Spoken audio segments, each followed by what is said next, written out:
Hello everyone, and welcome to this video, which is in our Great Engine Middlegames series. I'm Grandmaster Matthew Sadler, and we are taking a look at a very interesting little episode in the middle game between Komodo Dragon and Eagle in the TCEC Season 25 Division P, which is currently ongoing. So this was a very interesting middle game. What you notice, actually quite similar to the game Stockfish against Eagle, which we looked at previously. There's this blockade of the queen side. White's played a4 and black has played the move a5 and c5 as well. So there's no queen side counterplay possible. But what White is hoping is that the ability to play knight b5, attack that pawn on d6, and also White's possibilities for, well, keeping Black's counterplay with f5 under wraps, and also for advancing itself on the king side, that this is going to be enough to give White, well, chances for victory. Now, in this particular position, there's one clear thing that Black is aiming for. This knight has been played to h5. It's obviously aiming to move into f4. And once it arrives on f4, not so easy to chase away, because that knight is attacking the pawn on h3. So if you play g3, then the knight captures on h3, and well, we've also got a bishop c8 that's attacking the pawn on h3, and we can even let the queen join in with that, maybe with something like queen d7 as well. So not going to be very easy to deal with, but you can't actually stop it really, because if you go g3 immediately, then h3 hangs. So, I mean, actually, you know, the only way that I would ever consider doing this is, well, to play the bishop back to f1, to play the king to h2, and then at some stage to try and kick away the knight on g3 when it, with g3 when it arrives on f4.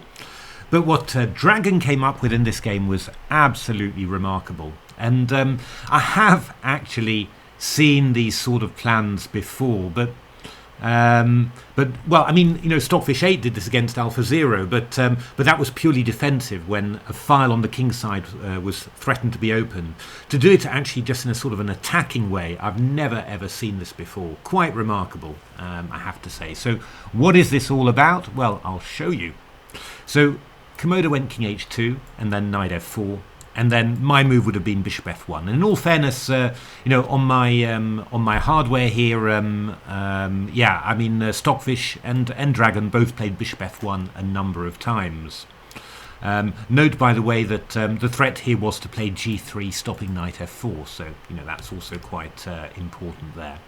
And I should also point out, whilst I'm on that, that f5 is met by takes. And now, funnily, not knight takes c5, which is a normal trick because the knight on h5 is unprotected. But, well, actually, Black's got bishop takes c5 with check, which is a little bit irritating now that we've played this move, king to h2. But simply knight to h4, hitting the knight on h5. Obviously, if it goes to f6, then we take on f5. Knight f4 is not so great, not with the double pawns that you're going to get. I think we probably take on f4. And queen h5, something like that would be my guess. But if you go queen e8, then you see the value of having a4 and a5 included. I play knight b5 hitting d6, and Black's just in enormous problems here. He's stretched all over the board. He can't keep all his space together. So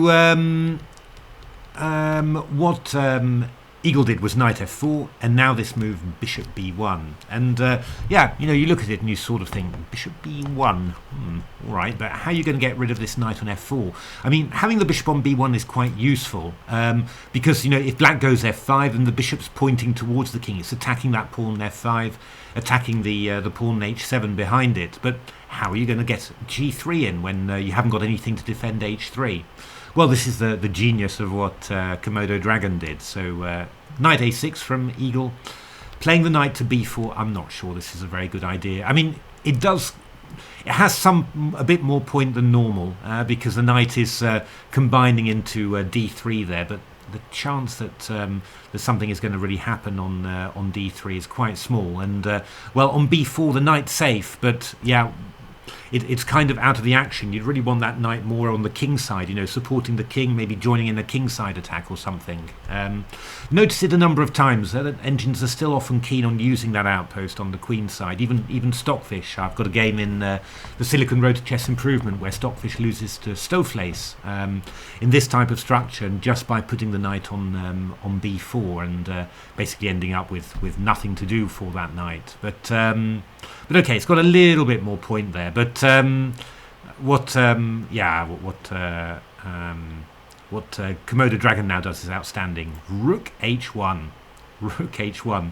And what's the idea? Well, the idea is that you're actually just going to try and get rid of this knight, and maybe even as a pawn sacrifice. You'll play g3, and after knight h3 you can play the king over to g2, and well, this knight is going to be caught, and even if the knight isn't caught, opening the h file against the opponent's king is a real strength. And well, in my engine games you saw this a lot.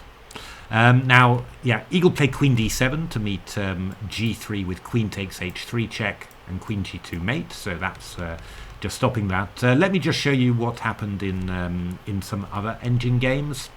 For example, knight b4. This was played in what's it going to be, one of my Dragon Stockfish games.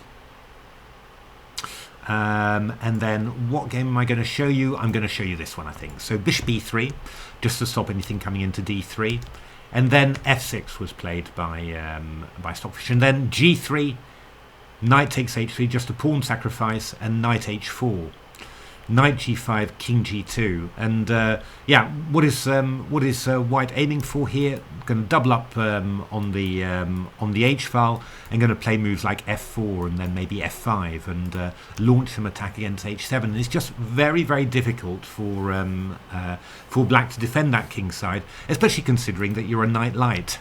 You know, it's this knight is doing nothing to help, while this bishop finds it hard to get involved too, and these pieces just aren't ideal. So very, very interesting idea there. So after rook h1, Eagle play queen d7, and now the lovely extra little point here, king g1. And the idea now is that you can play g3, knight takes h3 check will follow, and you'll go king g2. You're not getting mated, and you've still got that attack along the h file. So let's have a look how that looks. This was, who was this between? This was Stockfish against Dragon. Rook e8 played g3. There we are. Take my pawn. And then Dragon tried a little bit to well, shake things up like that. But, well, what happened here? Bishop d3. f6, bishop e2. Just chase away the queen there. Queen d7, king g2. And, well, we're just threatening queen h1 here. And actually after knight b4, queen h1 happened, threatening to win 2 pieces for the rook. And after knight g5, just takes, rook h7, and well, this was a clear advantage for white. What is actually happening? Well, I mean, Stockfish actually just intended to bring the knight round d1 to e3. You're going to play bishop g4. You're going to swap off the light squared bishops, and well, you're just going to have an absolutely dominating position. You might even decide to go queen h2 and rook h1 and do something there if you particularly feel like it. So this plan of, I mean, it's a plan in multiple parts, isn't it? Really, because I mean, there's this idea to give some support to h3, but it's also the idea of just sacrificing the pawn that's brilliant. And of course, again, the idea of having the bishop on b1 here is to make f5 much less tempting for black. I mean, you can't take back on a piece with a piece ever on f5 because just bishop takes f5. Or anyway, you can't take back with a queen or a rook. So knight b4 was played by Eagle, and then bishop e3 happened just to cover the d3 square. Rook e8, queen d2. So queen e7, rook e1, lovely and calm from Dragon, no worries at all. Again, you're making sure that f5 is rather tricky because you could just take and then open up the line against the queen here.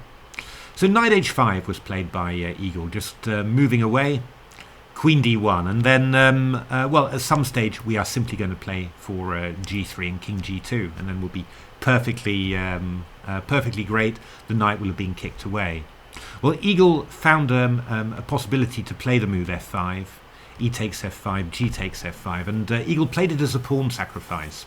Now that the king's moved back to h2, we've got our knight e5 threat, but what Eagle was hoping for was after d, e, queen h5, e4. There's maybe a reasonable amount of counterplay here because the, you know, you play king g1, rook h1, so actually white isn't really ready to, you know, to sort of open up the position completely there because, well, yeah, your pieces aren't, the pieces are now look a little bit stuck for an open position.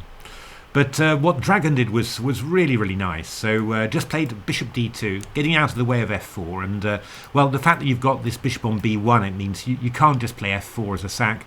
You can't really play e3 as a sack because, you know, this h7 square is going to be weak. So bishop d4 played, and now a very calm move, b3. Just protecting everything, making sure that the b2 pawn never hangs, protecting the c4 pawn. Queen e5, knight b5. Well, knight takes d4, always possible here, just to remove the dark squared bishop. And after rook f6, that's exactly what Dragon did. And then it played the move bishop c1, and this is really nice, actually. The idea is that you've got the idea of going bishop b2 and then queen d1, and then just picking up this loose d4 pawn. So rook g6, bishop b2, queen f6. So looking to maybe come over with queen g5 if the queen moves away from h5.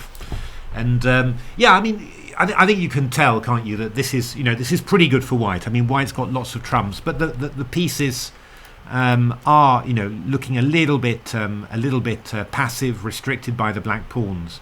But now Dragon starts to get that rook on h1 active. Rook h2 suddenly turns out to be extremely useful in defending g2. b5 from Eagle. Eagle really straining to make stuff happen. b5 actually frees b6 for the queen, so that the queen can defend the pawn on d4 and can actually move it to d3 without being in a pin. So queen h4, d3, and now queen f4 from Dragon. I like that move very much as well, just repositioning the queen on a dark square, stopping e4 to e3, you've got that covered, also stopping d3 to d2. Queen c5, and now bishop c1. Not a move I would readily have played, I think, bringing my bishop off that gorgeous diagonal. But yeah, it's just to yeah, Dragon's well, is gonna come back there later, but just wants to make sure that the all the central dark squares are controlled. So bishop d7, queen e3, queen d6, bishop d2. So this queen-bishop battery, stopping f4. If black tries to break up the queen side with a4, then the bishop will be attacking the knight as well. We'll have stuff even like c5, for example, if you go a4. So h5 played, and then a lovely little move, g3, g3. What is white's idea? Well, I'm sure you can guess it. It's rook g2. That's right, this rook is coming into activity. And what's going to be played after rook g2 at some stage? You've got it, g4. And this rook on this rook that went into the corner on h1 to support the pawn on h3 is eventually going to be absolutely decisive. I'll just whiz through the next few moves. They're not very interesting after all. Dragon is quite a lot of material up. This was a nice little move. Queen a7. A takes b3. Bishop f4. Black really stretched here. Queen f8. Had to give up material like this. b6, nah, this is obviously very, very bad for black. Picked up the pawn, queen a2, queen g7, queen d2. All I want to do is just to bring you up to the moment where after bishop d5, rook c6 happened, rook h6, king h2, queen d4, rook h5, and g4. There we are. Finally, the g4 move played. G takes f5 is happening, and it's just going to be complete. Curtains for black, if it wasn't already. So there we are. I hope you enjoyed that game. I thought this was absolutely gorgeous. It's I mean, I played a lot of these King's Indian positions, but I'm pretty sure I've had to deal with a knight coming to f4 at times, but this way of doing things had never occurred to me before. As I've said, I mean, it actually reminded me very much of something that I said in Silicon Road, and because AlphaZero played a number of ideas like this, where the king went forward and the rook went behind. But that was more about bringing a rook and then opening in the h file with the h by pushing an h pawn. This is, but I said that the space to the right of a king, of a white king, or well, right of a black king as well, but that's often sort of dead space. You very rarely make use of that. You know, it's on the right hand side of the king, the rook is the king is castled, the rook's in the centre. You don't ever look at it anymore. So I always find it really impressive when engines do something like this.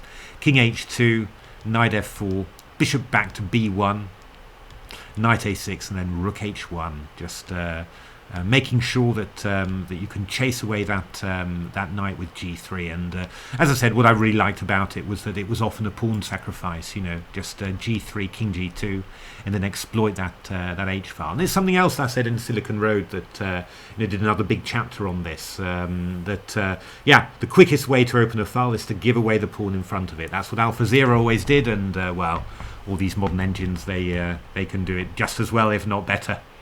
So yeah, lovely game there from Dragon. Currently in third place behind Stockfish and Leela, and well, the first 4 engines are qualified to play the playoff to reach the super final 100-game match. So looks like Dragon is going to be in the mix. So there we are. Hope you enjoyed that. If you liked the video, why not give a like, subscribe to the channel, take a look at my new book, Reengineering the Chess Classics. I think still on offer on Forward Chess. And otherwise, you know, thanks very much for watching. Keep the comments coming, and hope to see you at the next video. Thanks for watching.